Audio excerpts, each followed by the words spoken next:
Ah, the Konkan coast. It's a region you just have to visit at least once in your lifetime. And there's a number of reasons for that. There are the Alfonso mangoes, which are world famous, by the way.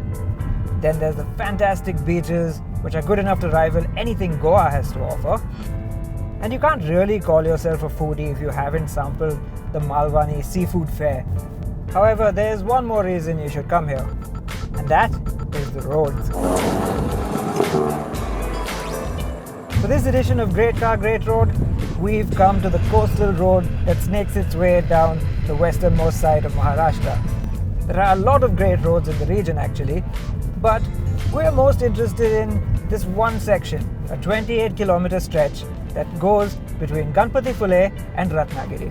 The roads are a bit narrow and a little greasy thanks to the monsoon, but luckily I've got just the car for the job.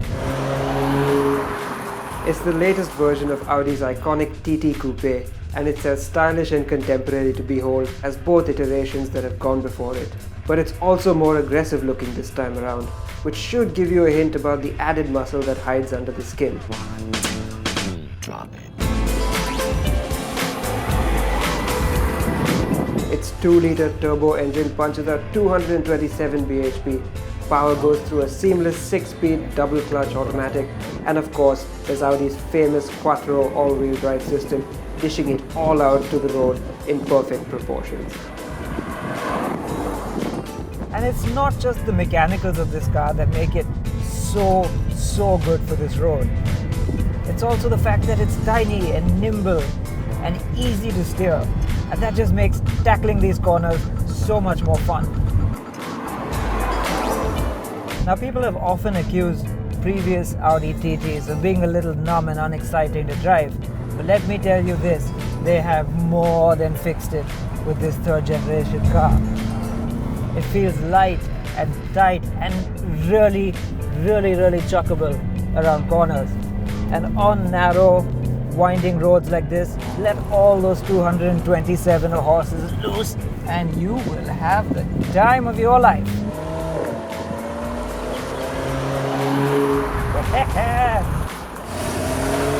And the other thing you've got to just love about the TT is how docile and civilized it is when you leave it in comfort mode. I mean, it's just soaking up all the little ruts that the monsoon has thrown up on this section of road. And then all you have to do is switch it to dynamic mode and it becomes all the sports car you could ever ask for. Drop it. By now I'm reveling in this road. I've been up and down a few times, I've learned it. It kisses the coast, winds up into small ghat sections, visits a village or two, and then comes back out to do it all over again. It's narrow, it's winding, it dips, it rises, and it's a thrilling challenge for both man and machine. Forget low, wide, fragile 500 horsepower supercars. What you need here is something agile, sprightly, and compact. And that's just what I have right now. It's just perfect. That sea behind me, you have to admit that is one hell of a view. But let's be honest, so is that. The TT is simply one of the best looking cars on our roads today, and we know that because we've got 1,000 admiring stares from the people of Ganpatipule.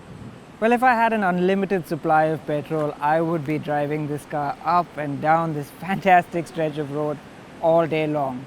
But since I don't, I'm going to try and do the next best thing. Head down to those waves and sample some of that fantastic Malwani cuisine.